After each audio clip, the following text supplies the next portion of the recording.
ጭምትነት ሲል ዝምተኝነትን ሳይሆን ለዘብ ያለ መሆንን፣ ለመቆጣት አለመቸኮልን፣ ከዛም ሲቀጥል ደግሞ ጽድቅ የሆነውን ነገር ይላል። መልካም የሆነው ንጹህ የሆነውን ነገር፣ ከክፋት የራቀ ፍቅር ያለበትን ነገር ይላል። የምናስበው ስለ ጥላቻ ሳይሆን ስለ ፍቅር። ግን አእምሯችን እንደዛ እኮ አይደለም ማለት። በእውነተኛው ብዙ የጥላቻ ነገር ይፈራረቅብናል አእምሯችን ውስጥ። ንዴት፣ ብስጭት፣ ጥላቻ ይፈራረቃሉ እንደዚህ አይነት ነገሮች። ለዚህ ነው መጽሐፍ ቅዱስ የሚያሳስበን እንደዚህ አይነት ነገሮችን ነው ማሰብ ያለባቸው። አእምሯችን ውስጥ መመላለስ ያለበት ነገር ይሄ ነው። ይሄን ጥቅስ ስላነበብን ብቻ እነዚህ ነገሮች በአእምሯችን መመላለሳቸውን አያቆሙ። ግን ሲመጡ ወደ አእምሯችን ሲመጡ የእግዚአብሔርን ቃል በልባችን የምናደርግ ከሆነ የምናስበው ሀሳብ ትክክል አለመሆኑን መንፈስ ቅዱስ ያሳስበናል። ለዛ ነው የእግዚአብሔርን ቃል በደንብ ተንትኖ ማጥናት የሚያስፈልገው። በመጨረሻም በጎነትም ቢሆን ምስጋናም ቢሆን፣ ምስጋና ሲል ታንክፉልነስ፣ በሁሉ ነገር ውስጥ እግዚአብሔርን የሚያመሰግን አእምሮ፣ እነዚህ ነገሮች አስቡ ነው። እነዚህ ነገሮች በአእምሯችሁ ውስጥ ይመላለሱ። መጽሐፍ ቅዱሳችን በጣም ብዙ ሊያስተምሩን የሚችሉ የመጽሐፍ ቅዱስ ታሪኮችን የያዘ ነው። ከዛ ውስጥ ሶስቱን መርጬ ግን ባጭሩ አድርጌ ያቀርብላችኋለሁ። ግን ያው መምህር ስለሆንኩኝ ይዛችሁ የምትሄዱት ነገር መኖር ስላለበት አሁን ከዚህ ዝም ብሎ ስብከት ተሰብኮ አይ ተባርከን ነበረ ከሚለው አልፎ አይ ይሄንን በአእምሮዬ ውስጥ ይዤ ከኔ ሳይሆን ከመጽሐፍ ቅዱስ ተምራችሁ እንድትሄዱ በሚል አሳጥሬ ያቀረብኳቸው ነገሮች አሉ። በሚቀጥሉት ስላይዶች ላይ ይመጣሉ። ሶስት በአእምሯችሁ ውስጥ እንዲቀረጹ የምፈልጋቸው ነገሮች አሉ። አንደኛው እንደ ክርስቶስ ያለ እሳቤ በሚለው ማለት ከታች የምታዩት ርዕስ ነው። ተስፋ ሲደበዝዝ ይህንን አስታውሱ። የዮሴፍን ህልም አትርሳ። በአእምሯችን ውስጥ መመላለስ ነገር ያለበት ማለት ነው። ተስፋ ሲደበዝዝ የዮሴፍን ህልም አትርሳ የሚለውን ለአእምሯችሁ ንገሩ። ለምንድን ነው የዮሴፍን ህልም አትርሳ የሚለውን በኋላ አብራራዋለሁ። ሁለተኛው ብቸኝነት ሲሰማን ኤልያስ ሆይ ብቻህን አይደለህም፣ ብቻሽን አይደለሽም ብለን ለራሳችን መንገር አለብን። ሶስተኛው ሐዘን ሲበረታ ማርያም መግደላዊት ማርያም ሆይ እንባሽን አብሺ የሚለውን ለራሳችን መንገር አለብን። ይሄን ለመሸምደድ እንሞክር እስኪ። ተስፋ ሲደበዝዝ ምንድነው ራሳችሁ መንገር ያለባችሁ? የዮሴፍን ህልም አትርሳ። ብቸኝነት ሲሰማችሁ ምንድነው ራሳችሁ መንገር ያለባችሁ? ኤልያስ ሆይ ብቻህን አይደለህም። ሐዘን ሲበረታባችሁ ምንድነው መናገር ያለባችሁ ለራሳችሁ? ማርያም ሆይ እንባሽን አብሺ። ለምንድን ነው እንደዚህ ብለን መናገር ያለብን የሚለውን እሱን ነው ማብራራው። እንግዲህ ያው በእንግሊዘኛው ነው፣ እሱን ልዝለለውና እንደሚቀጥለው ልሄድ። የዮሴፍን ህልም አትርሳ ማለት ምን ማለት ነው? እስኪ የዮሴፍን ታሪክ መለስ ብለን እንመልከተው።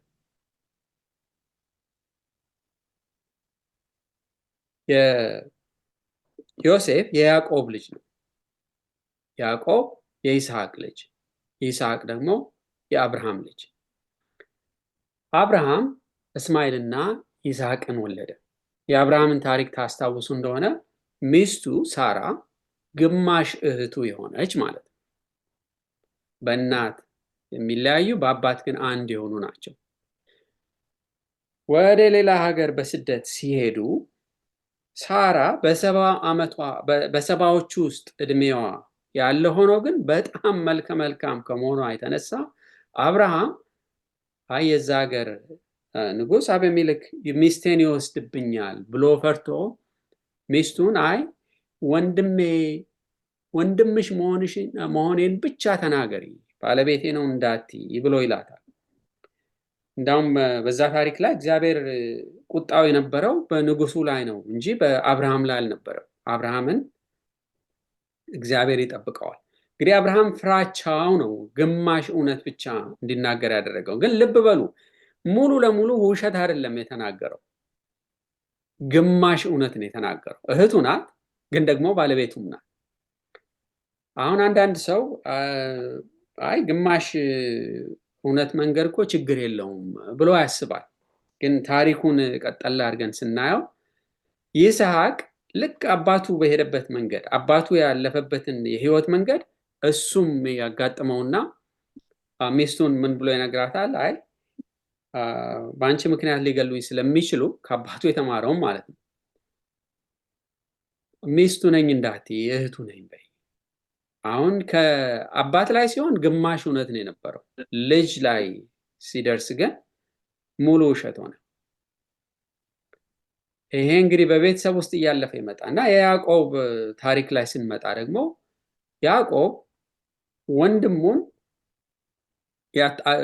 አባቱን ዋሽቶ ወንድሙን አታሎ ብኩርናውን ይወስዳል። እንግዲህ የበኩር ልጅ 2/3ኛውን ውርስ የሚወርስ የመንፈሳዊ መሪነቱን በቤተሰብ የሚቆጣጠር ማለት ነው።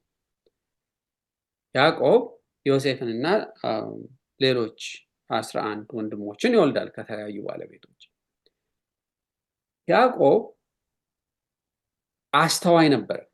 አእምሮው በእንግሊዘኛው ቢሆን እንግዲህ ስማርት ነበር። ወንድሙን በብልጠት ይቀደም ነበር። ታሪኩን ታስታውሱ እንደሆነ በምስር ወጥ ነው ብኩርናውን የወሰደበት። አሁን እዚች ላይ አንድ ልብ እንድትሉ በተለይ ከሰባተኛ ቀን አድቬንቲስት አስተምሮ በተመለከተ ልብ ልንለው የሚገባ ነገር አለ። ኃጢአት ወደዚህ ምድር ሲገባ ሔዋን ስትፈተን የመጀመሪያው ፈተናዋ በምን ነበረ? የመጀመሪያው ፈተናዋ በምግብ ነበር። ፍሬውም የሚያምር ለማየትም የሚያስጎመጅ ነበረ ይላል መጽሐፍ ቅዱስ። አለፍ ስንል የያዕቆብ ፈተና በምግብ፣ የኤሳው ፈተና በምግብ ነበር። በምግብ ነው ብኩርናውን የሸጠው። ብኩርናውን መሸጥ ማለት ለእኛ ቢሆን ማለት ነው፣ አሁን በዚህ ዘመን ቢሆን እምነታችንን መካድ እንደማለት ነው። እምነታችንን እንደማራከስ ማለት ነው። ወይም ከእግዚአብሔር ጋር ያለንን ግንኙነት እንደ ተራ ነገር አድርጎ መቁጠር ማለት ነው። አለፍ ብለን ታሪክ ስናይ ደግሞ በክርስቶስ ፈተና ውስጥ የመጀመሪያው የክርስቶስ ፈተና ምን ነበረ? የመጀመሪያው የክርስቶስ ፈተና ድንጋዩን ወደ ዳቦ አድርገህ ቀይረ ተአምር ስራ ነበር። ኢየሱስ ክርስቶስ ግን ሰው በእግዚአብሔር ቃል እንጂ በእንጀራ ብቻ አይኖርም ብሎ መለሰ። አሁን ያን እንግዲህ እስከ ክርስቶስ ድረስ ሲወራረስ የነበረው ሰይጣን ሰዎችን ሲፈትንበት የነበረው አንዱ መንገድ ራስን መቆጣጠር ነበር በምግብ። ወደፊት ደግሞ አልፈን በትንቢት ስንመለከት የራእይ ምዕራፍ 13 ላይ ያለውን ፈተና ብናየው መግዛት፣ መሸጥ፣ መለወጥ እንዳይቻል ሲያደርግ አውሬው ማለት ነው። ምንድን ነው ለሰው መጀመሪያ ችግር የሚሆነው? መኪና አለመግዛት ነው? ቤት አለመግዛት ነው? ወይስ ምግብ ነው ችግር የሚሆነው? እንግዲህ ይሄ በታሪክ ውስጥ ሲወራረድ የመጣ ነገር ነው። እሱን እንግዲህ በመሀል ልብ እንድትሉት ብዬ ነው እንጂ ዋናው የመልእክቴ ሀሳብ አይደለም። በኋላ ያዕቆብ በእድሜ የገፋ አባቱን ያታልላል፣ ብኩርናውን ይወስዳል። ግን እግዚአብሔር በረከቱን ከያዕቆብ ላይ ሙሉ ለሙሉ አልወሰደበትም። እግዚአብሔር ያዕቆብን ባርኮት ነበር። ያዕቆብ ህልም አይቶ ነበር አይደለም?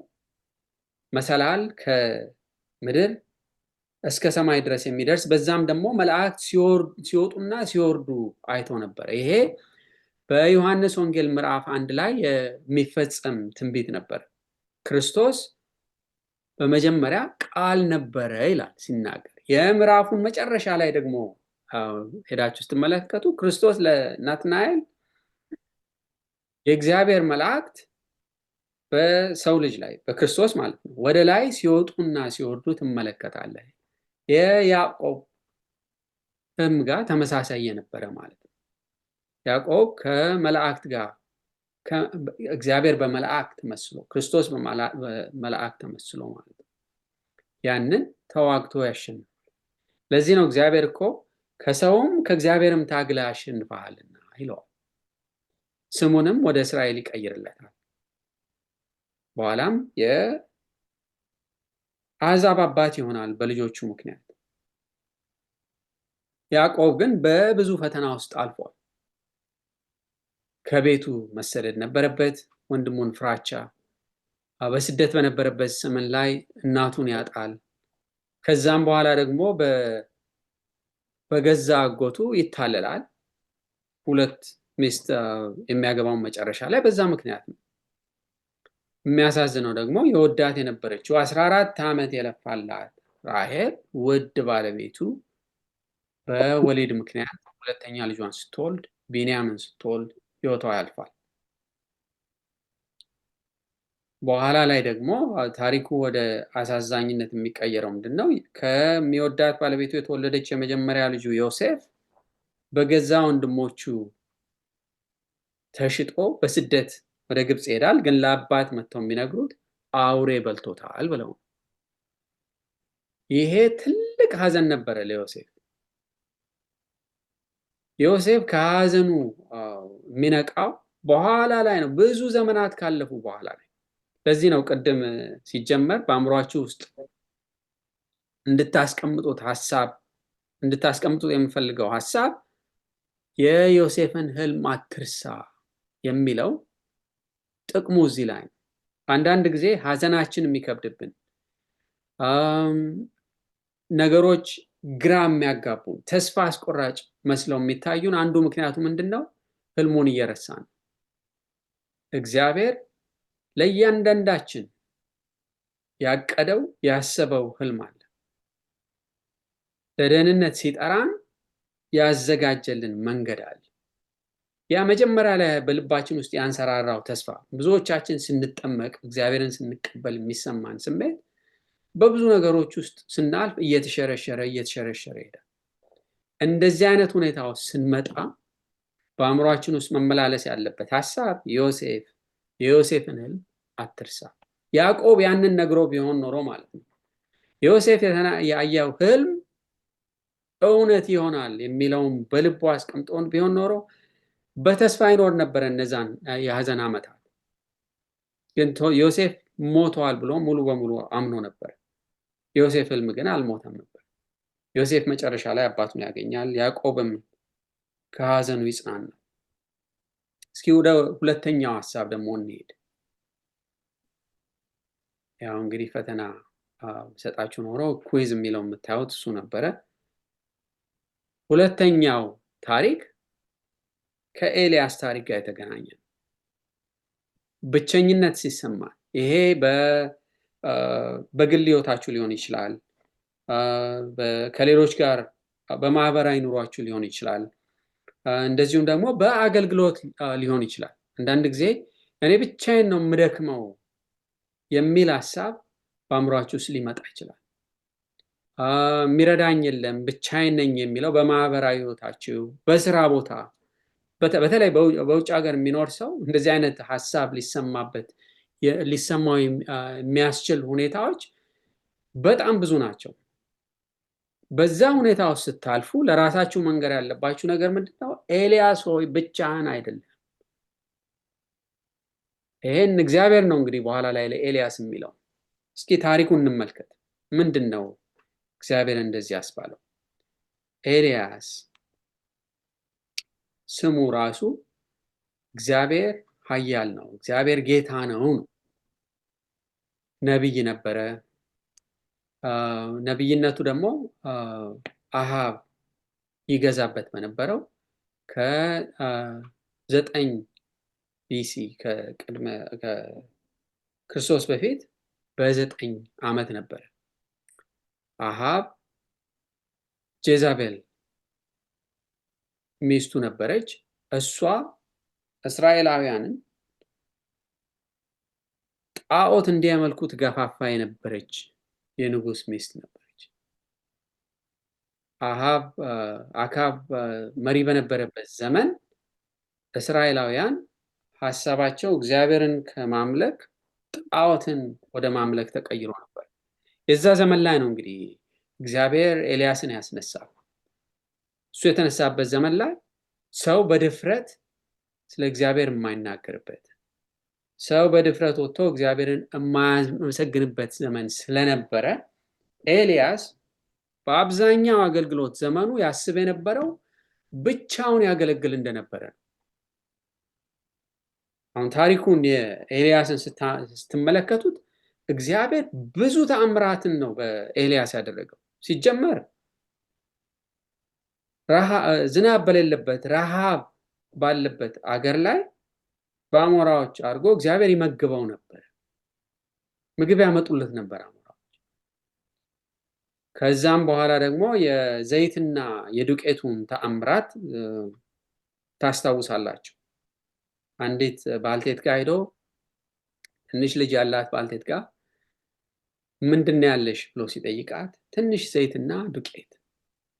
ያቺም የእምነት ሰው ነበረች። ሄደሽ መጀመሪያ ለእኔ አዘጋጂ ሲላት አምናው ለእሱ አዘጋጀች። ግን በነዛ ዘመናት ሁሉ ዘይቱም ዱቄቱም አላለቀባትም። እግዚአብሔርን በሕይወታችን ውስጥ ስናስቀድም የእግዚአብሔርን አገልግሎት ቅድሚያ ስንሰጥ እግዚአብሔር የግል ጉዳያችንን የራሱ አድርጎ ይረክበው። ብዙ ነገሮች ናቸው እኮ የተፈጸሙልን። አንዳንዴ እየረሳን፣ አንዳንዴ ሳናስተውለው እየቀረን፣ አንዳንዴ ደግሞ ሰው በመሆናችን ውስን ሆነን የእግዚአብሔርን ፎርት ዳይሜንሽን የሌላውን እሱ የሚያይበትን እይታ ማየት አለመቻላችን ነው እንጂ እግዚአብሔር ያደረገልን ነገር ብዙ ነው። ከዛም ተአምራቱ አያቆሙም። ትልቁ ተአምር የሚሆነው እንዳውም በበዓል የጣዖት አምልኮና በኤልያስ እግዚአብሔር አምላኪው መካከል ውድድር ይሆንና በተራራ ላይ ፉክክር ይደረጋል። እንግዲህ እውነተኛው አምላክ የሆነ ሰው ለምናቀርበው መስዋዕት በእሳት ይመልስ ብሎ ይወራረዳል ኤልያስ። የበዓል አምላኪዎች ቀሳውስቱ ቀኑን ሙሉ ራሳቸውን እያደሙ ራሳቸውን እያዋረዱ አምላካቸውን ቢጠሩም አምላካቸው አልመለሰም።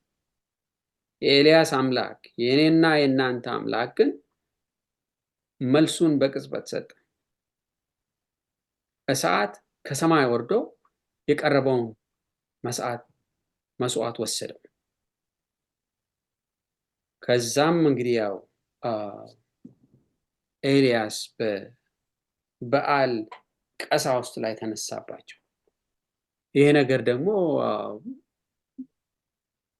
ኤዛቤልን ያናድዳታል። የእሷም መቆጣት ሲሰማ ኤልያስ መሸሽ ይጀምራል።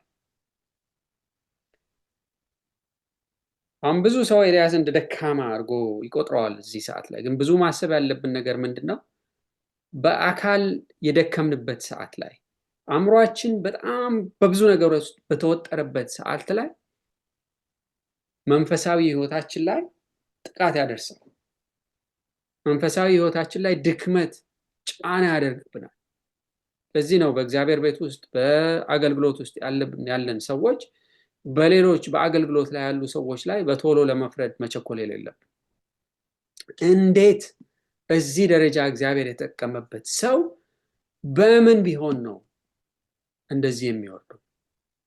እንግዲህ በድፍረት ያስተማረን እግዚአብሔርን ተከተሉ ብሎ ያለን ሰው ሲሸሽ ብናይ ምንድን ነው የሚሰማ?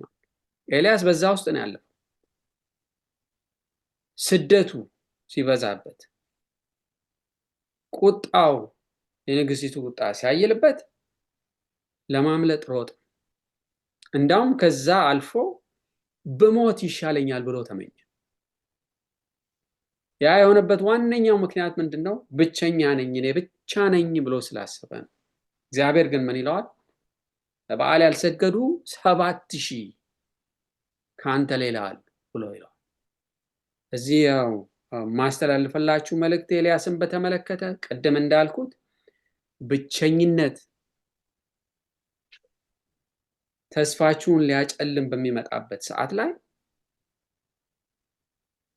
እንደ ኤልያስ መጨረሻ ላይ እግዚአብሔር ማሸነፉን እንዲሰጣቸው የዛን አይነት ማስተዋል እንዲሰጠን ሁል ጊዜም እግዚአብሔርን በጸሎት መጠየቅ አለብን።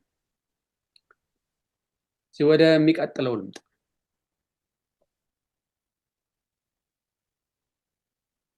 እንግዲህ ራሳችሁን ብቻህን አይደለህም ኤልያስ ብላችሁ ትነግራላችሁ ማለት ነው። ሁለተኛው ላይ ሶስተኛው ላይ ራሳችሁን የምትነግሩት ምን ብላችሁ ነው? ማርያም ሆይ እንባሽን አብሺ ብላችሁ ነው የምትነግሩት። ምን ሲሆን?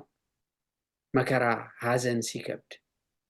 ለምንድን ነው እንደዚህ ብለን መንገር ያለብን? ማርያም በምን ውስጥ አልፋለች? መቅደላዊት ማርያም የክርስቶስ ተከታይ ትንሣኤ ጠዋት ላይ የክርስቶስን አካል ያለበትን ሁኔታ ለማየት ቀድማ ትሄዳለች። ስትሄድም ባዶ መቃብር ታገኛለች። ጴጥሮስና ዮሐንስ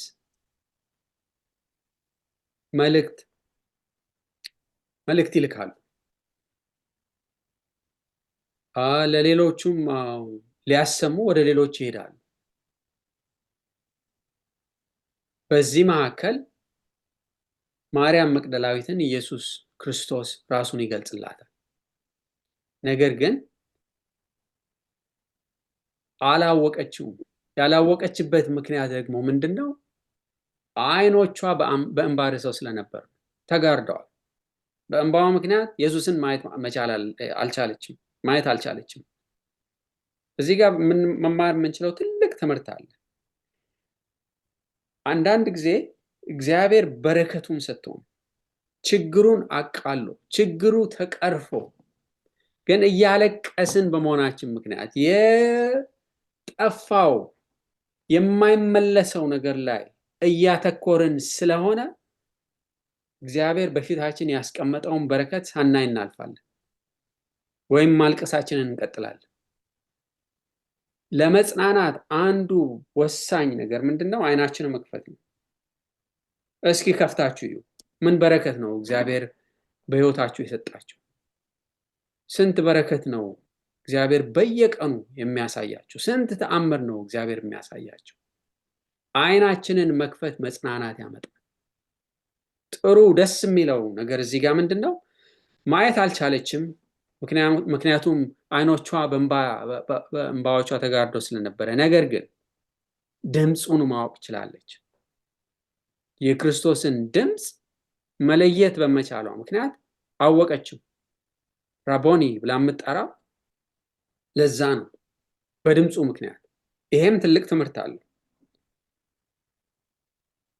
ከእግዚአብሔር ጋር ያለን ግንኙነት በግል ደረጃ የእግዚአብሔርን ቃል በማጥናት ላይ የተመሰረተ፣ ድምፁን በመስማት ላይ የተመሰረተ ከሆነ ሐዘን በሚከብድበት ሰዓት ላይ፣ ችግር በሚከብድበት ሰዓት ላይ እግዚአብሔር ሊያጽናናን የሚያመጣቸውን ነገሮች ማወቅ መቻላችን ድምፁን ማወቃችን ላይ ይወሰናል። አንዳንድ ጊዜ ሐዘናችን የሚከብደው መወሰን ባለመቻላችን ምክንያት ነው። ይህንን ላርግ፣ ያንን ላርግ፣ እዚህ ልሄድ አልሄድ፣ ይህንን ልበል አልበል። እንደዛ ሆኖ በዛ አይነት ሁኔታ ውስጥ ስናልፍና ችግር ሲከብድብን፣ ሐዘን ውስጥ ሲከተን መልስ የሚሆነን የእግዚአብሔርን ድምፅ ማወቅ። በበጎው ቀን ላይ፣ በጥሩ ቀን ላይ የክርስቶስን ድምፅ ለመስማት ከመውደዷ የተነሳ ከክርስቶስ ጋር ቀርባ መማር መቻሏ ነው በዚህ በክፉ ቀን ላይ ድምፁን ማወቅ እንድትችል ያደረጋል። ስለዚህ ቀን ፀሐይ ሳለ፣ ብርሃን ሳለ ቸል አለ ማለት፣ የእግዚአብሔርን ቃል ለማጥናት ቸል አለ ማለት ክፉ በሚበረታበት፣ ጨለማ በሚበረታበት ሰዓት ላይ የእግዚአብሔርን ድምፅ ማወቅ እንድንችል ያስችለናል። ከዛም አልፋ እንግዲህ የኢየሱስ ክርስቶስን በአካል ማየት የቻለች የመጀመሪያ ሰው ነች። በእንባ ውስጥም ብንሆን እንባችን አይናችንን ጋርዶት ክርስቶስን ማየት፣ እግዚአብሔር ተአምሩን ማየት የሚያስቸግርን ሰዓት ላይ ድምፁን ማወቅ መቻላችን መንገዳችንን ያስተካክለዋል። ከዛም አልፎ ወደ እግዚአብሔር የበለጠ እንድንቀርብ፣ የበለጠ የእሱን ተአምራት ማየት እንድንችል ያስችለናል። ስለዚህ እስቲ ወደኋላ እንመለስና ምን አይነት ሀሳብ ነው ማሰብ ያለብን? እንደ ክርስቶስ ያለ እሳቤ ምንድን ነው የሚለውን ከከለስን በኋላ በዛው ደመድመዋለሁ። የመጀመሪያው ተስፋ ሲደበዝዝ በአእምሯችን ውስጥ መመላለስ ያለበት አእምሯችንን መንገር ያለብን ራሳችንን መንገር ያለብን ሀሳብ ምንድን ነው? የዮሴፍን ህልም አትርሳ። እግዚአብሔር በህይወታችሁ ውስጥ ራዕይ ሰጥቷችኋል እኮ።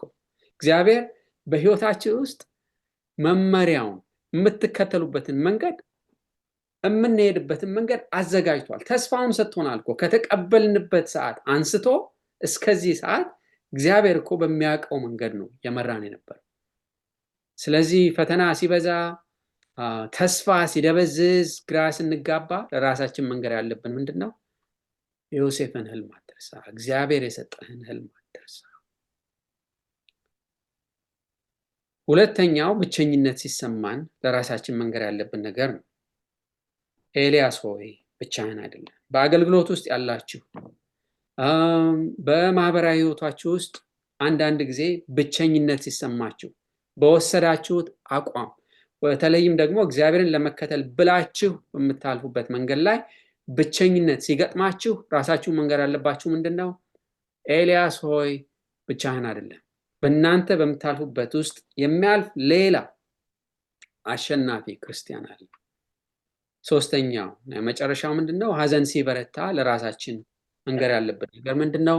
ማርያም ሆይ እንባሽን አብሺ። በጣም በሚያስቸግር ሁኔታ ውስጥ ብትሆኑም እንኳ ለመጽናናት እምቢ አትበሉ። አስቀድማችሁ አእምሯችሁንም አትዝጉ። አንዳንድ ሰዎች እንደሚያደርጉት እኔ ይሄ ቢደርስብኝ ይሄንን እንኳ መቀበል አልችልም፣ እግዚአብሔር ይሄንን ቢፈቅድ መቀበል የምችለው ነገር አይደለም ብላችሁ አትበሉ። እንባችሁን ለማበስ የተዘጋጃችሁን አይናችንን ስንገልጥ ክርስቶስን ማየት እንችላለን። ከዛም በተጨማሪ ደግሞ ድምፁን የምናውቅ ከሆነ ከክርስቶስ ጋር መልሰን ጎዳናችንን መቀጠል እንድንችል በፍጥነት ይረዳናል። እንግዲህ እግዚአብሔር ብዙ መንገድ አለው። ብዙ ሊያስተምረን የሰጠን የመጽሐፍ ቅዱስ ታሪኮች አሉ። በእነዚህ ታሪኮች እንደተባረካችሁ አስባለሁ። እግዚአብሔር ሁላችሁንም ይባርካችሁ። ጥንካሬውን ከሱ ጋር ማምለክ መቀጠል እንድትችሉ ሁልጊዜም ጸሎቴ ነው። መልካም ሰንበት። አሜን። እግዚአብሔር ይባርክ ወንድሜ ቤነዘር። አሜን። እግዚአብሔር ይባርክ። በእውነት በግሩም ሁኔታ ነው በዚህ ምሽት ያገለገልከን። በጣም እግዚአብሔር ይባርክ። በብዙ ውጥረት ውስጥ እንደሆነ ካውቃለሁ። ትምህርት ራሱን የቻለ ትልቅ ቢዚ ያደርጋል። በዛ ላይ ስራ አለ፣ ቤተሰብ አለ እና በዚህ በተጣበበ ጊዜ ውስጥ ከኛ ጋር ጊዜ ስላሳለፍክ እግዚአብሔር ይባርክህ። አሜን። እግዚአብሔር ይባርክ። ግን አስተማሪ እንፈልጋለን፣ ወደፊትም እንጋብዝሃለን አመቻችተን። አይሆፕ እንደምታገለግለን ተስፋለን። እስቲ ወደ ሌሎቻችሁ ልሂድና ምናልባት በፕሮግራሙ ላይ ወይ በመልእክቱ ላይ ያላችሁ ምላሽ ካለ ምን ተገነዘባችሁ? በዚህ ላይ እስቲ አንሚዩት እያደረጋችሁ ሀሳብ መስጠት ትችላላችሁ።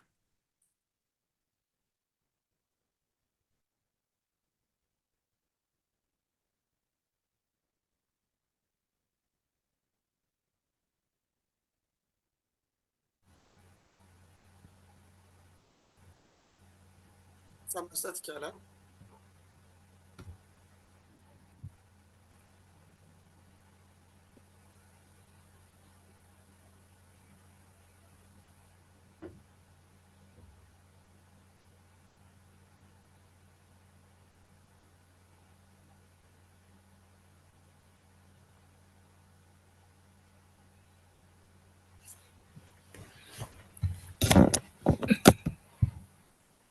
ገሊላ እሺ ዳኒ እንዴት አመሻችሁ? እኔ ምን ቀረልኝ መሰለ፣ ተስፋ ሲደበዝዝ የዮሴፍን ህልም አትርሳ። እሺ ብቸኝነት ሲሰማ ኤልያስ ሆይ ብቻህን አይደለም። ከዛ የበለጠ ግን የቀረልኝ ማርያም ሆይ እንባሽን አብሺ የሚል ነው። አንዳንድ አይኖቻችን የጋረዱ እንባዎች ለካ ክርስቶስን አያሳዩም። ይሄንን ነው የተረዳሁትና ስንጠርግ ያ የከበደን ሀዘን የከበደን ሁኔታ ሊሆን ይችላል፣ ያለንበት ነገር ሊሆን ይችላል።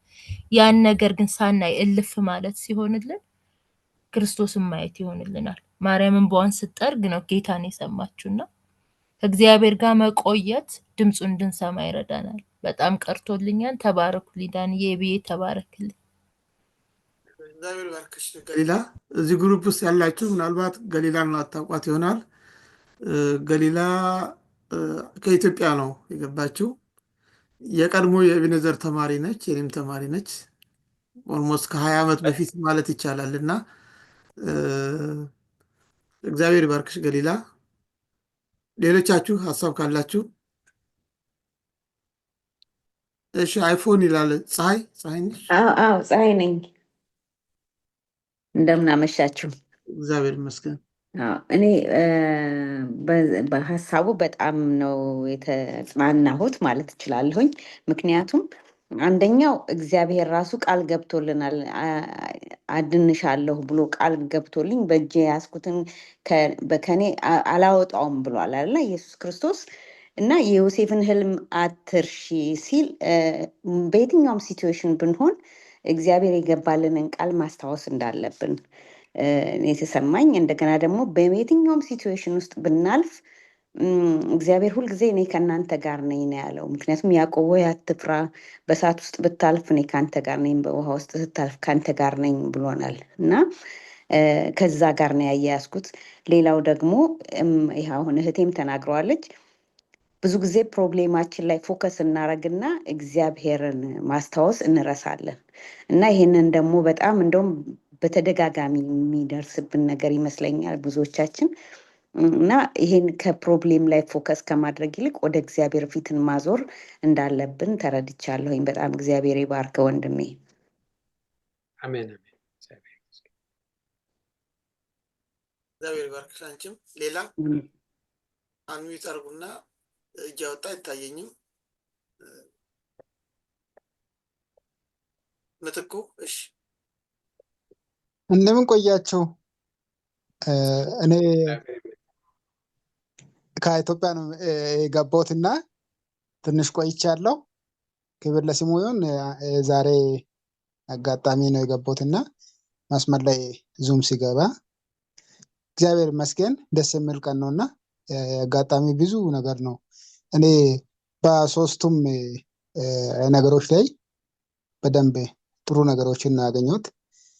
አንደኛ ይሄ ለካ ብዙ ችግር ሲኖር ያንን ችግር አጉልቶ ሲያይ ክርስቶስን የሚያይ ከችግሮች የሚበልጠውን እሱን የምናይበት አይን ይዘጋና ብቻ ችግር ላይ ብቻ እናተኩራለን። ችግሮች ከእግዚአብሔር በላይ እንደሆነ እንድናስብ ሁላ ያሳስበናልና ለካ ያንን ችግር ረስተን እርግፍ አድርገን ከችግሮች ሁሉ የሚበልጠውን እግዚአብሔርን ስናይ ያ ችግሮች ልክ እምባ ሲታበስ እንደሚረግፍ ያኛውም ችግር ይረግፋል የሚለውን ነገር ነው የተረዳሁትና እግዚአብሔር ይመስገን። ስለ ብቸኝነት ስለ ኤልያስ ሲነሳ ብቸኝነት ልክ በዛፍ ክትክታው ላይ ስር በተቀመጠበት ነውና ብቻዬን ነኝ ግደለኝ ባለው ጊዜ ላይ ነውና መጨረሻ ተስፋ በቆረጠው መጨረሻ ላይ መድረሱ የእግዚአብሔር እኛ ባሰብነው ሰዓት እኛ ባላሰብነው ጊዜ ላይ እግዚአብሔር ያንን ድምፅ እንደሚያስተጋባ ነው የተረዳሁትና እግዚአብሔር ጊዜ አለው። ልክ እንደ ዮሴፍ መጨረሻ ላይ ህልሙ እያለ መገፋት አለ፣ መጣል አለ፣ ወደ ሞት መጣል አለና ከዛ ሁሉ መጨረሻ ላይ ህልሙ ያለው ሰው እንደማይሞት ህልሙ ሊፈጸም ግድ እንደሚሆን በጣም ብዙ ነገር ነው ተማርኩትና ጌታ ኢየሱስ ይባርክ። ተባረክልኝ። አሜን። ይላል ዳኒ ተፈራ ነኝ። መናገር ፈልጋለሁ። እኔም ትንሽ እጅ አላወጣሁም። ቀጥል ተፈሽ። እግዚአብሔር ይባርካችሁ ወንድማችን አብኔዘር፣ እግዚአብሔር ይባርክ።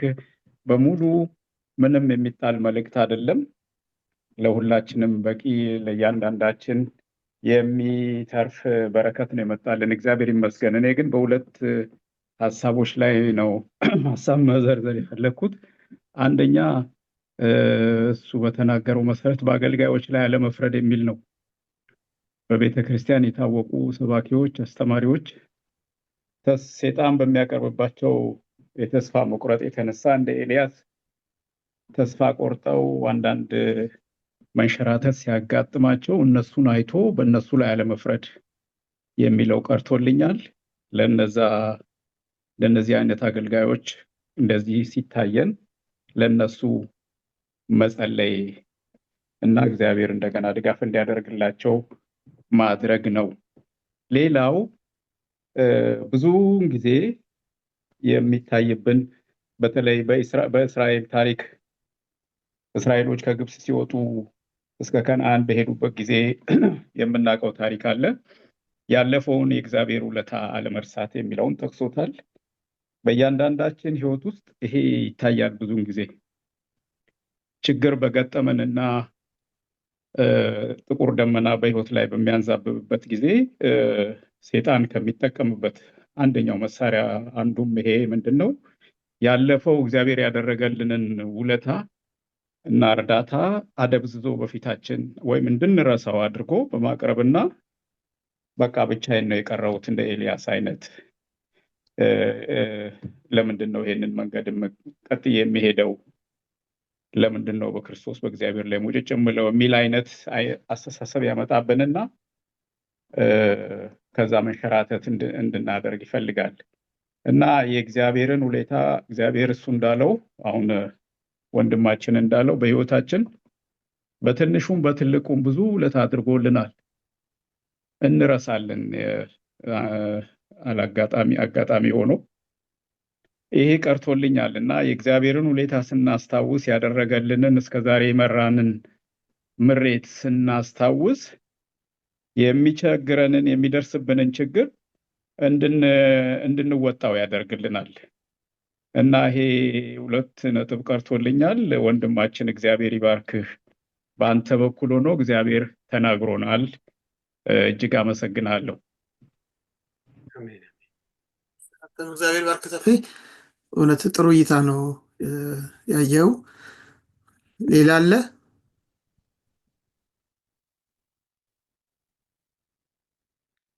እሺ ሌላ ከሌለ ፕሮግራማችንን ወደ ማጠናቀቁ እንሄዳለን። እሺ ሚኪ ፕሮግራሙን በጸሎት ትዘጋልናለህ።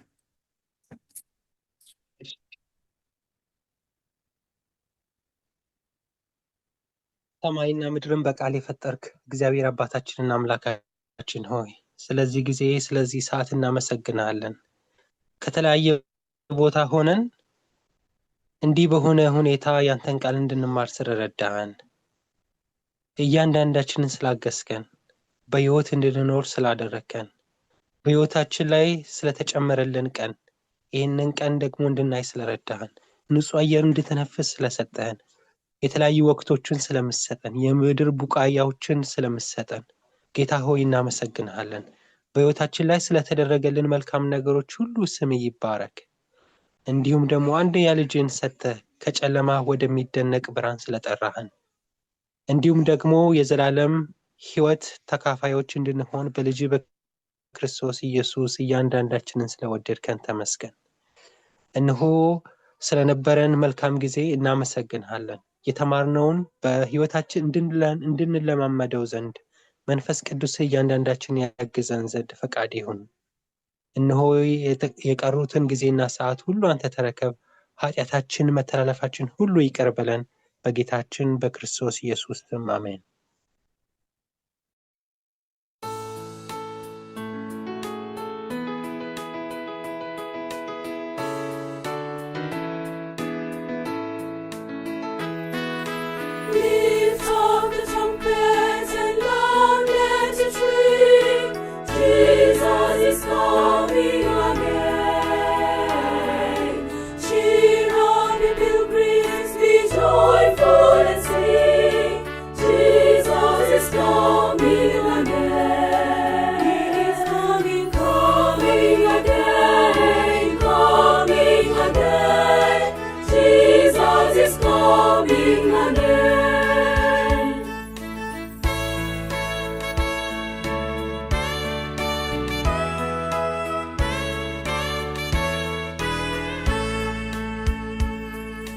Ecco il tuo